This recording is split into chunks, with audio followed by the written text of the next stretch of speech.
Hey everyone, Mike here with another Helm to Tower video. Gamescom just happened, or is happening right now in Germany. Yesterday was Gamescom Opening Night Live. It's a big show put on by Jeff Keighley, who of course does Game Awards and Summer Game Fest. He announced a bunch of games, showed off a bunch of games, new updates for games we already knew about, and also revealed new games. And I thought it'd be fun to go through those and look through them. I wasn't planning on doing like a newly announced video like this since I did one so recently, but there was just some cool stuff announced, and it's stuff I was interested in. So I think people who have checked out the channel so far and like the style of games I've covered so far, I think can find something interesting in this video. So let's get into them.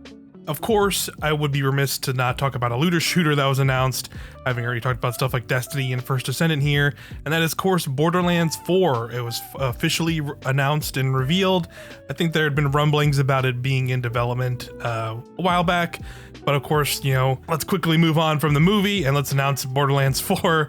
Everybody forget about the movie, please. That's probably what Gearbox and some people are talking about right now internally. So they probably, I would imagine this was probably already planned, but now it probably helps out, you know, they could quickly quiet the movie with the announcement of Borderlands 4.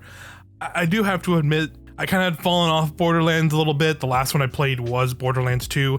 I liked it a lot back in the Xbox 360 days. I played a bunch. I maxed out a couple characters, got all the loot, took on the raid boss and all that kind of stuff back there in the day, and enjoyed it quite a bit.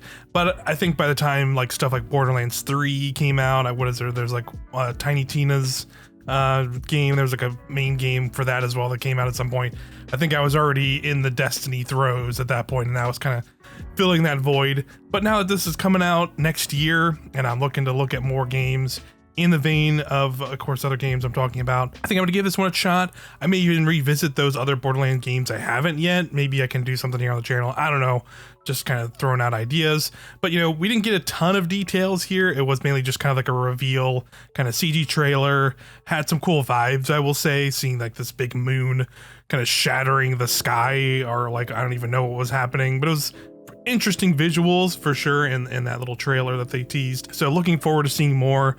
Definitely curious to see what gameplay looks like in this new version. I definitely noticed this trailer did not really have like the kind of more traditional CG kind of hardline art style that the previous Borderlands games have had. I'm curious maybe if they're going to depart away from that. I don't think so, but that's just, you know, I did something I noticed in the trailer. I don't know if that's going to be the case. We'll just have to see. I'm sure there'll be gameplay maybe later this year, maybe at the Game Awards, or maybe sometime early next year. So I'm gonna have to look forward to that. I'm definitely gonna keep my eye on Borderlands 4 for next year. Next up, more Monster Hunter Wilds previews. They've been doing a bunch of smaller trailers showing off the weapons and stuff, of course, that are pretty well known to the Monster Hunter series for the past couple weeks or so. But here at Opening Night Live, we got a trailer with a new reveal of a new monster and some other cool areas that we're gonna be able to explore in Monster Hunter Wilds. I played a bunch of Monster Hunter World when it first came out.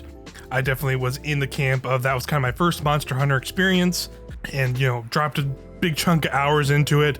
Played a little bit of Iceborne. I did not get into that as much, and didn't really get into Rise because I wanted to have that big world, a similar experience, and Monster Hunter Wilds seems to be that, where it's an even bigger scale than even World was.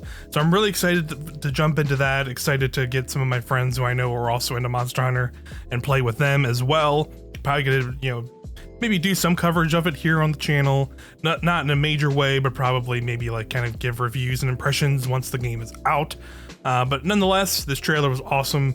I'm really looking forward to more Monster Hunter stuff in the future and seeing what else they have cooking for this game. Next up, this is a little bit of a smaller game that was newly revealed during Opening Night Live that piqued my interest. I don't see as many people talking about it, maybe because, you know, it's going to be an early access title, but this is Lynked, Banner of the Spark. Now I really like the visuals and the vibrant art that is going on in the combat and the trailer that's going on. I really like the look of it. It's going to be a co-op game. I think up to 3 players, it looks like, from the gameplay that's in the trailer. They will have roguelike elements, and there'll also be like a town building element. So it looks like you'll be kind of doing like this isometric, almost like randomized dungeons, running around, you know, defeating enemies and saving these kind of robot allies who will then also help you in combat and can help you back in this sort of town building aspect as well. it just had a really cool kind of loop to me. I love the visuals of it are very colorful, very vibrant. I just like the vibe of it and everything. And it's coming pretty soon. I believe it's October 22nd. It is going to be going into early access on Steam, on PC. So you can go check that out now. They're wishlisted, all that fun stuff, and see what they have going on for the game. I'm definitely going to check this game out once it drops. I'll probably do some, light coverage of it in the near future. It looks a lot of fun. I definitely like the vibe it's putting down, and I'm always happy to see new kind of roguelike games and co-op, and having the like co-op experiences tied into those roguelite elements. Always a lot of fun to do those kind of like, dungeon runs over and over, but you can also do them with your friends and stuff where it makes sense, and take on harder challenges. So always like that kind of stuff in games, and this one looks like it's looking like it could be pretty fun. And again, it'll be in early access in late October, so definitely gonna check it out pretty soon here. Next up, Arc Raiders got a sort of re-reveal. I'm not gonna lie, the re-reveal that they had here at the Gamescom and Open Night Live did not really impress me, because Jeff Keighley kind of set it up as like, we're re-revealing it, you're gonna get a bunch of new information and see how they're changing the game. It's gonna be different from what it originally was.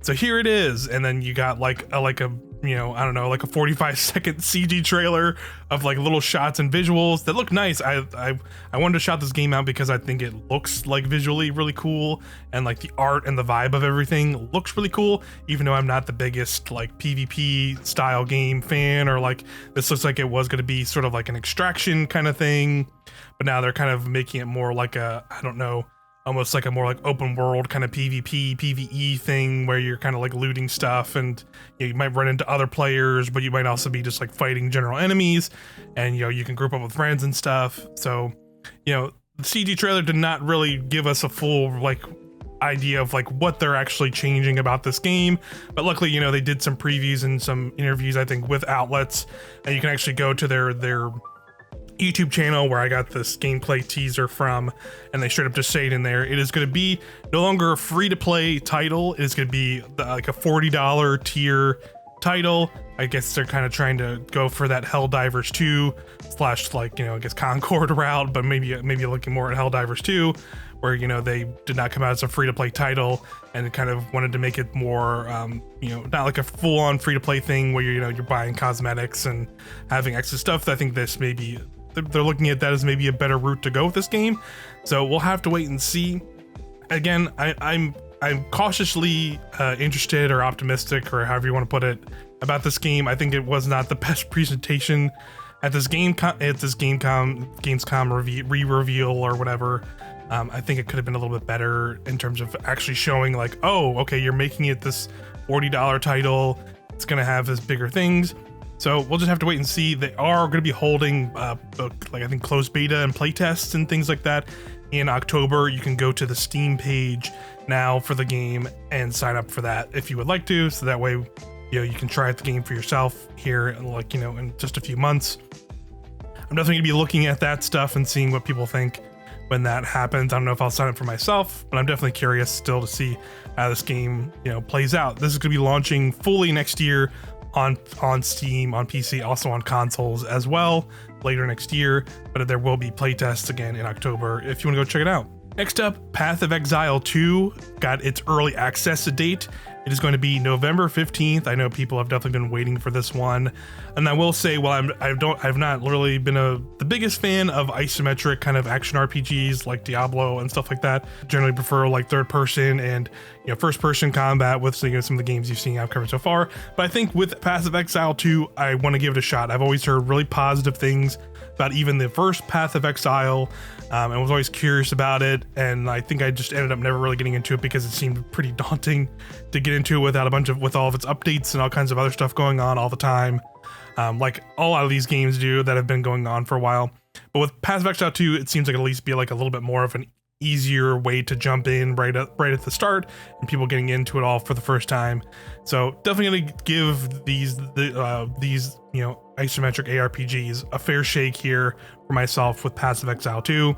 It's not really a genre I really delved into too much, but I want to give it a fair shake because I think loving looter shooters and games where you're building characters and doing RPG stuff, I think I will like this. It's just I've never really had a one come out that seemed like it was going to be a good worth time to jump into right when it launches. I think this one has the potential to really grab me for this genre, and I'm looking forward to it. So, you know, definitely going to talk about that in the future once I get my hands on it. But yeah, those are kind of the main things I wanted to shout out that I think were like the highlights you could say for me for Gamescom. Again, really looking forward to seeing what Borderlands 4 ends up being once they give us like a more proper gameplay reveal. I love seeing like newer roguelite games enter the genre and kind of do interesting things, like with Lynked, where it's co-op and you have like town building and all kinds of other little interesting things. So I hope people give that game a shot once it comes out of early access soon. And then, you know, there's a couple other things in here I'll do a quick shout out for, like we saw more Dune Awakening, some proper gameplay. That seemed really interesting, but also, in my opinion, looked a little early. Even though it's supposed to be early 2025, I still don't know how that'll shake out, but you never know. It could end up coming out and being really awesome. You know, there's a lot of cool concepts they showed, like you're, you know, having these like going out into the you know, the desert and, you know, have tanks and other things, and you're trying to get the spice, and you can have other like roaming players like run into you and you can get into a battle. You can like summon the worm, of course, and all kinds of crazy stuff in this whole sequence. So yeah, a lot of really cool stuff going on, but again, there was definitely moments where I was like, hey, this is looking a little early, you know, a little, you know, could be a little bit cleaner playing looking and some of the visuals and stuff. But you know, we'll have to see. I think I am curious about this one, but I think I will wait till it actually releases to get like a more a general vibe from other players before I personally jump in myself. But I'm definitely gonna keep my eye on it a little bit, but not as much as some of these other ones I already talked about. You know, again, I'm not a big PvP guy, but you know, I saw Mecha Break and Marvel Rivals show both up in Gamescom, and they're both like close enough that I'm like, man, maybe I will give it a shot. Again, I'm not like PvPs, just I don't have that time to commit to those kind of games anymore and get really invested in those kind of games unless they had PvE modes. Which you never know. Mecha Break could have PvE. I think I heard something about that there might be some PvE stuff there, but it won't be as robust as PvP, so we'll have to see. And then Marvel Rivals, like I would probably be all over this game if it legitimately had like PvE, like co-op missions and stuff, because I love the visuals. I love how they've designed the Marvel characters in this universe. It has a whole vibe I'm digging, but again, just not really a big PvP guy, so I might still check it out, but I don't see myself getting like really into it. And I think something cool to shout out for it though is that it was in this announcement was that all the heroes that are coming and even post-release will be free for everybody. So I'm assuming it'll just be like stuff you buy money with. They're gonna be like skins, of course, and probably like a battle pass or something like that. So, you know, there'll be stuff like that, I'm sure, but all the heroes themselves will be like when they release into the game. I'm assuming like they'll have like seasonal releases, like a lot of live service games do, and PvP games especially.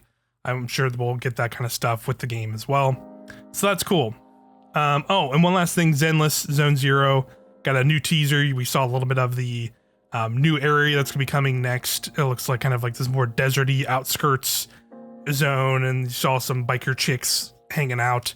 Biker anime ladies. Looks cool. It's very small tease in the trailer they showed, but I'm digging it. I'm still playing Zenless a lot. I like it a lot, but you know, as somebody who like, you know, jumps around to a lot of different games like these now that are like kind of like live service-y, I don't know if I'm the best to. I said I kind of wanted to cover this game, but like now really seeing how the landscape of like gacha games, and there being a bunch of different ones. Of course, there's just the Hoyo ones, but then there's stuff like, what is it, like Wuthering Waves, and I think like I don't think Blue Protocol is going to be a gacha game, but like it has some of that elements in there.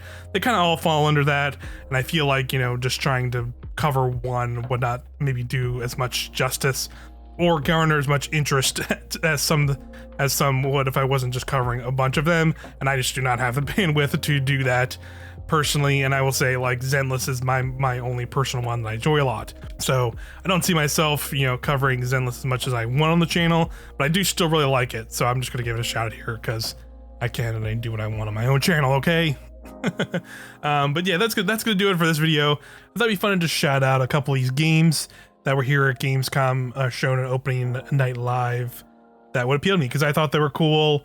And if you've checked out the channel already and like these kinds of games that I've already covered, I think you would like these too and should keep an eye out on them.